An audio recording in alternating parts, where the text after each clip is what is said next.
Hey there viewers, and welcome back to Grumpy Monkey Garage, where we're going to do our first review.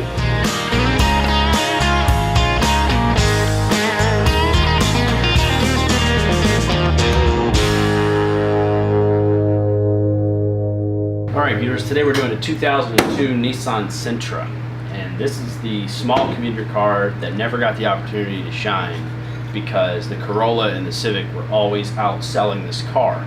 And what kills me about that is that these aren't bad, but nobody puts these in the same category as the Corolla and the Civic, and those are known as reliable, but both of those have timing belts.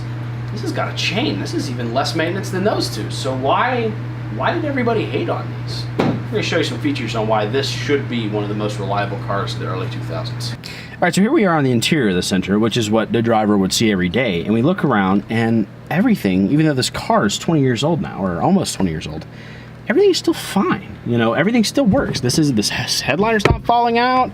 The dash isn't cracked. Every Dodge product out there, the dash is split in half. You know, these things really did hold up well. This thing's got 104 on the clock, and the air conditioning's still cold. The thing's still fine. And what's great about these cars in today's market is Toyota Corollas and Honda Civics hold their value. You can buy these cars with nothing wrong with them with this kind of mileage for less than $1,000. That's a steal, at least where we live. It's got the reliable this. How do you break this? These reliable rolly windows just go on forever. They don't break. You got the manual adjustable mirrors that go on forever. They don't fall apart. The automatic transmission, if well serviced, will go on for years and years. And the engine doesn't really have any major complaints. The timing chain doesn't wear out as long as you put good oil in there consistently, you know, change it on time. And spark plugs go bad like everybody else, but this car's just put together really simple. That's why people should love these things. Let's go for a drive and talk more about it. Cranks right up. Brakes are nice and firm. And cheap, I might add. You can do a brake job on these for 90 bucks, pads and rotors. And that's what you DIY guys out there can get them for. Forget what I would charge to do them. All right, we're driving this car right now, and I wanted to point something out. Not only is this car super simple, which simplicity is reliability, but it's quiet in here. You know, we've got the fans going on almost maximum speed, and you don't hear any tire noise or anything ridiculous. The engine is quiet. When you push the gas, it goes, it revs. When you push the brakes, it stops. It's a very simple, honest car. It's what everyone would want in a car. You know, it gets you from A to B in comfort. The seats aren't a brick. I've been in some Nissans that they are a brick. Maxima.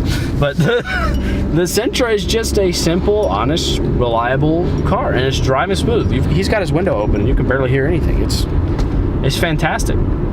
I think that's probably the downfall of these cars is there really isn't anything special about them. The Honda had its VTEC going for it, and the Toyota Corolla had Toyota's reliability rating behind it of just, last 100 years, never change your oil, it's fine. These things will hate you if you don't change your oil, so maybe that's why they didn't sell so well. They're just a regular car, and maybe that's what the people didn't want in the early 2000s was a regular car. They don't have any major faults. Nobody ever complains about these things blowing head gaskets like the Altimas with the 2.5 liters. They would blow head gaskets left and right.